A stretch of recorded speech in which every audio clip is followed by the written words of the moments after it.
Hi everyone, welcome back to my channel. সবাই কেমন আছেন? আশা করি সবাই অনেক অনেক ভালো আছেন। আমিও আপনাদের দোয়া আর আল্লাহর রহমতে অনেক অনেক ভালো আছি। বরাবরের মতো আজও নতুন একটি রেসিপি নিয়ে হাজির হয়ে গিয়েছি। আশা করি কম বেশি সবারই ভালো লাগবে।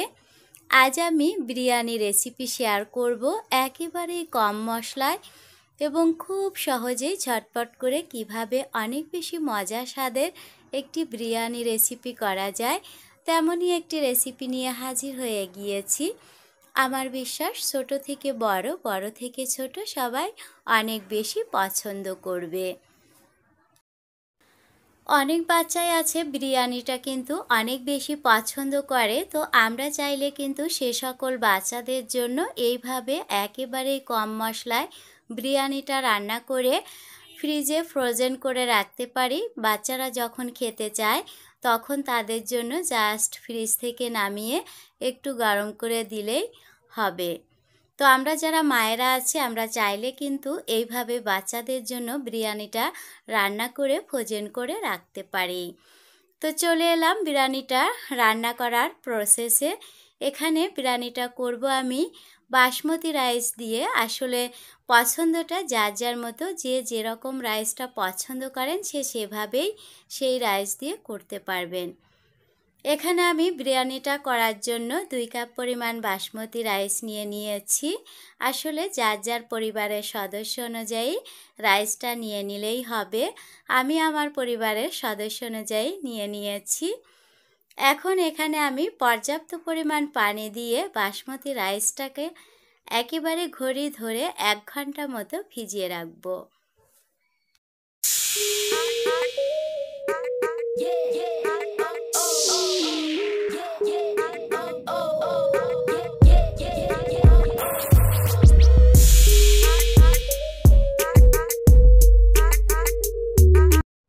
বাসমতিটা ভিজিয়ে রেখে এদিকে আমি চলে এসেছি মাটন দিয়ে আজকের বিরিয়ানিটা করব আমি। মাটনটা খুব ভালোভাবে পরিষ্কার করে ধুয়ে নিয়েছি আর আমি একটু বড় বড় সাইজ করে কেটে নিয়েছি। আসলে ওই যে বললাম, পছন্দটা যার যার মতো, যে যেরকম পছন্দ করেন সে সেভাবেই কেটে নিতে পারবেন। এখন এই পর্যায়ে মাটনটাকে ম্যারিনেট করার জন্য প্রথমেই আমি অ্যাড করে দিব 1/3 কাপ পরিমাণ তেল। এরপর অ্যাড করে দিব 1/3 কাপ পরিমাণ পেঁয়াজ বেরেস্তা। সেই সঙ্গে এখানে আমি অ্যাড করে দিব 1 টেবিল চামচ পরিমাণ লবণ। সেই সঙ্গে এখানে আমি অ্যাড করে দিব সামান্য একটু জয়িত্রী, আমি একটু টুকরা করে নিয়েছি। আর সেই সঙ্গে এখানে অ্যাড করে দিব 1 টেবিল চামচ পরিমাণ লাল মরিচের গুঁড়া, 1/2 টেবিল চামচ পরিমাণ গরম মশলা গুঁড়া, 1/2 টেবিল চামচ পরিমাণ জিরা গুঁড়া। আর সেই সঙ্গে এখানে আমি অ্যাড করে দিব একেবারেই সামান্য পরিমাণ জাফরান রং। অপশনাল, কেউ চাইলে দিতে পারেন, আবার না চাইলে নাও দিতে পারেন। সেই সঙ্গে এখানে আমি অ্যাড করে দিব 1 টেবিল চামচ পরিমাণ আদা বাটা, 1 টেবিল চামচ পরিমাণ রসুন বাটা, 1 টেবিল চামচ পরিমাণ পেঁপের খোসা বাটা। এই পর্যায়ে এখানে অ্যাড করে দিব 1/3 কাপ পরিমাণ টক দই আর সেই সঙ্গে অ্যাড করে দিব 4-5 টুকরা দারুচিনি, 4-5টি এলাচ। সবগুলো মশলা অ্যাড করা হয়ে গিয়েছে। এখন এই পর্যায়ে আমি মাটনটাকে খুব ভালোভাবে মশলার সঙ্গে মিক্সড করে নিব। আসলে এই মাটনটাকে কিন্তু একটু সময় ধরে মিক্সড করে নিতে হবে, কেননা আমাদের বিরিয়ানিটা কিন্তু দমে রান্না হবে আর মাটনটা কিন্তু আমরা আলাদা করে রান্না করে নিব না। এই কারণেই মশলাটাকে খুব ভালোভাবে মাটনের সঙ্গে মিক্সড করে নিতে হবে। এমনভাবে মিক্সড করে নিতে হবে যেন প্রত্যেকটা মাটনের সঙ্গে মশলাগুলো খুব ভালোভাবে মিশে যায়। আর মশলাগুলো খুব ভালোভাবে মিশে গেলে মাটনটা কিন্তু খেতে অসাধারণ লাগবে। এই কারণে একটু সময় ধরে মাটনটাকে মিক্সড করে নিতে হবে। পারলে 2 হাত দিয়ে মিক্সড করতে হবে। আমি আসলে একটি হাত দিয়েই মিক্সড করলাম। তো একটু সময় ধরে মিক্সড করেছি আর আমি একেবারেই আনকাট রেখে মিক্সড করেছি আসলে সবার একটু বোঝার জন্য। খুব ভালোভাবে আমি একটু সময় ধরে মিক্সড করে নিয়েছি। মিক্সড করা হয়ে গিয়েছে, এখন আমি একেবারে ঘড়ি ধরে 1 ঘন্টা ম্যারিনেট করে রেখে দিব। আর এদিকে আমি চলে এসেছি কিচেনে। চুলায় একটি প্যান বসিয়ে প্যানটা ভালোভাবে গরম হয়ে গেলে এখানে আমি অ্যাড করে দিয়েছি তেল। আর তেলটা খুব ভালোভাবে গরম হয়ে গেলে এখানে অ্যাড করে দিয়েছি বেশ কিছু আলু। আসলে আলুটা আমি বিরিয়ানির মধ্যে দিব। তো বিরিয়ানিটা যেহেতু আমরা দমে রান্না করব, এই কারণে আলুটা একটু ভেজে নিব। আর এখানে আমি অ্যাড করে দিয়েছি 1/2 চা চামচ পরিমাণ জর্দা রং।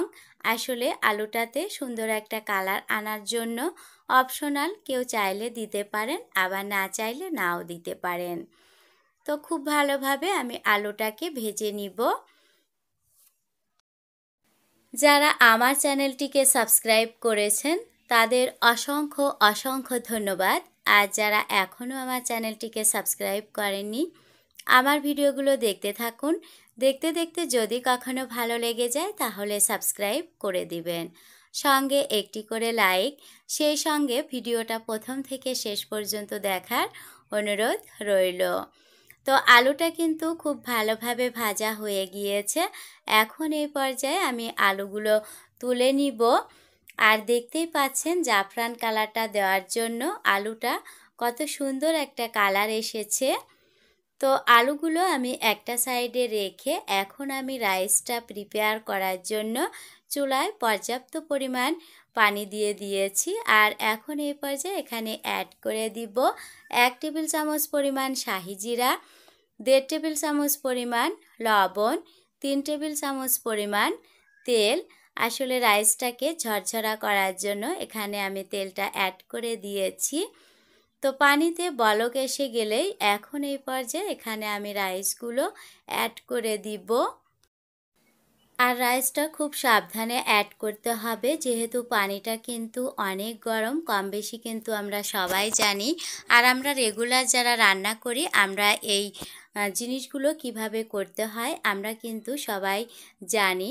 আমার নতুন রাঁধুনি আপু তোমরা যারা আছো, তোমরা যখনই যে কোনো টাইপের গরম পানি বা গরম তেল যাই হোক না কেন, সেই কাজগুলো যখনই করো না কেন চেষ্টা করবে একটু সাবধানে করার জন্য, নইলে কিন্তু গরম তেল বা পানিটা ছিটে গায়ে মুখে লেগে পুড়ে যেতে পারে। এই কারণেই খুব সাবধানে একটু সতর্কতার সঙ্গে এই কাজগুলো করতে হবে। আসলে আমি কিন্তু আমার প্রত্যেকটা রান্নাতেই এই কথাগুলো বলে থাকি, বিশেষ করে তেলের এবং ফুটন্ত পানির কোনো কাজ থাকলে এগুলো কিন্তু আমি সবসময়ই বলে থাকি। আমার আসলে অনেক বেশি ভয় লাগে, যে কারণে আমি নিজেও সতর্কভাবে করি এবং চেষ্টা করি অন্যদেরকেও সতর্কতার সঙ্গে করার জন্য। তো রাইসটা কিন্তু প্রায়ই হয়ে এসেছে। আমাদের রাইসটা যেহেতু দমে রান্না হবে, তো আমরা 50% সেদ্ধ করে নিব। আর 50% কিন্তু দমে খুব ভালোভাবে রান্না করা হয়ে যাবে।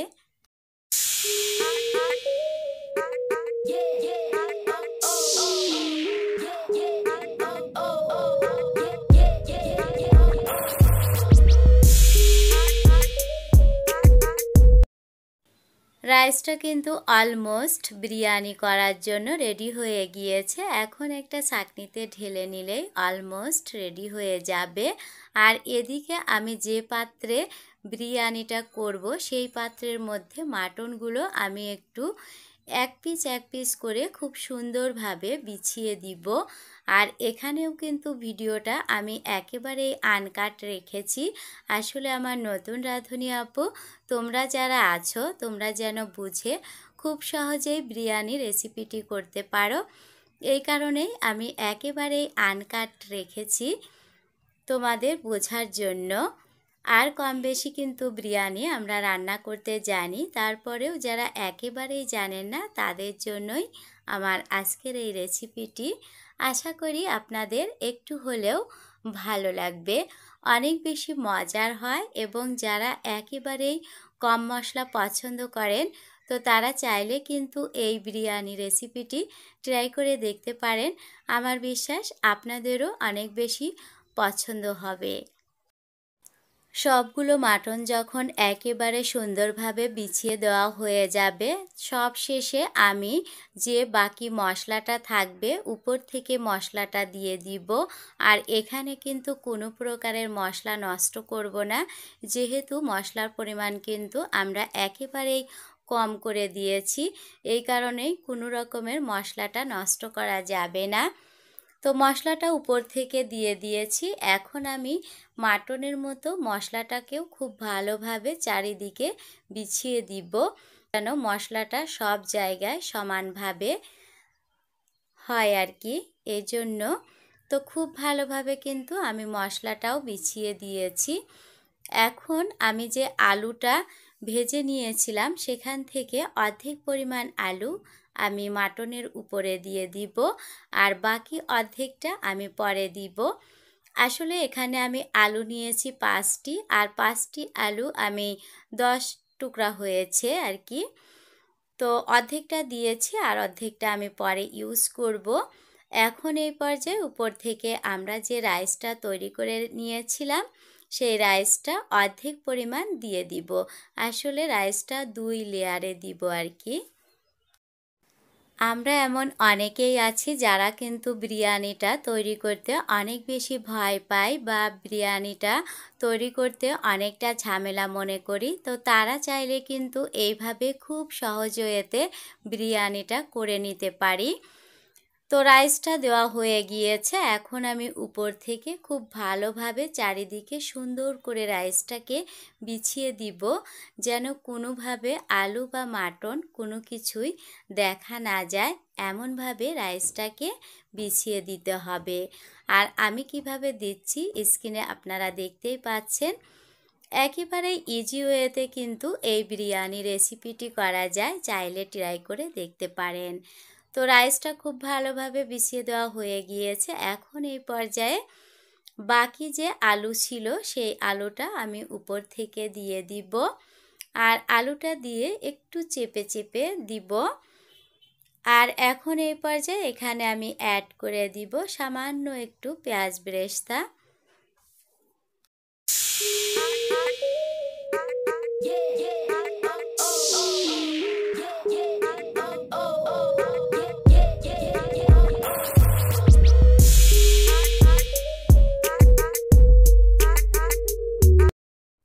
পেঁয়াজ বেরেস্তা দেওয়া শেষ। এখন আমরা দ্বিতীয় লেয়ারের কাজটা শুরু করে দিব। এখন এই পর্যায়ে প্রথমে আমি বাকি যে রাইসটা ছিল এই রাইসটা আবারও খুব ভালোভাবে সুন্দর করে বিছিয়ে দিব। খুব সুন্দর করে বিছিয়ে দিব যেন উপর থেকে কোনো কিছুই বোঝা না যায়।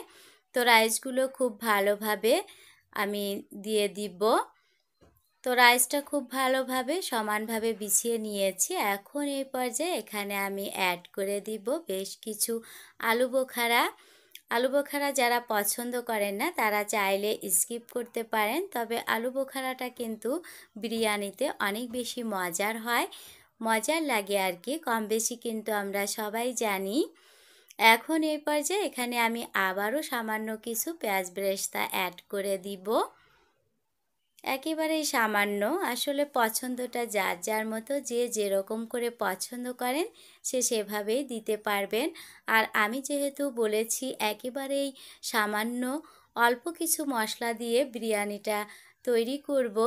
আর এখন এই পর্যায়ে আমি এখানে অ্যাড করে দিয়েছি 1/2 টেবিল চামচ পরিমাণ কেওড়া জল। আর এখন এই পর্যায়ে এখানে অ্যাড করে দিব 1 টেবিল চামচ পরিমাণ ঘি, আর সেই সঙ্গে অ্যাড করে দিব 1 কাপ পরিমাণ দুধ।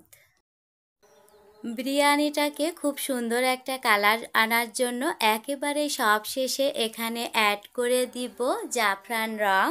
এটাও কিন্তু অপশনাল, কেউ চাইলে দিতে পারেন, আবার কেউ না চাইলে নাও দিতে পারেন। তো একেবারে চারিদিকে খুব সুন্দর করে ছড়িয়ে দিয়ে দিয়েছি। মোটামুটি বিরিয়ানির প্রিপারেশন কিন্তু শেষ। এখন এই পর্যায়ে ঢাকনা দিয়ে ঢাকনার যে ছিদ্রটা আছে ছিদ্রটাও বন্ধ করে দিব। সব কাজ কমপ্লিট। এখন চলে যাব কিচেনে। চুলায় আমি বিরিয়ানিটা দমে বসিয়ে দিয়েছি। একেবারে ঘড়ি ধরে 35 থেকে 45 মিনিট পর্যন্ত এই বিরিয়ানিটাকে দমে রান্না করব। আসলে সময়টাও কিন্তু নির্ভর করে আপনি কতটুকু পরিমাণ রান্না করবেন তার উপরে। তো মোটামুটি বিরিয়ানিটা কিন্তু রান্না অলমোস্ট হয়ে গিয়েছে।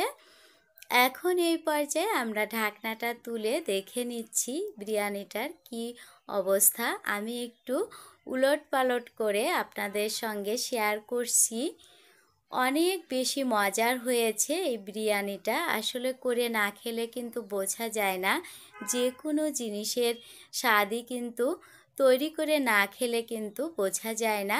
আর মাটনটা কিন্তু খুব ভালোভাবে সেদ্ধ হয়ে গিয়েছে। আর দেখতেই পাচ্ছেন বিরিয়ানিটা কতটা ঝরঝরা হয়েছে। তো চাইলে কিন্তু একবার হলেও ট্রাই করে দেখতে পারেন। আমার বিশ্বাস আপনাদের অনেক বেশি পছন্দ হবে। যারা একেবারেই কম মশলা পছন্দ করেন তারা চাইলে বিরিয়ানিটি ট্রাই করে দেখতে পারেন।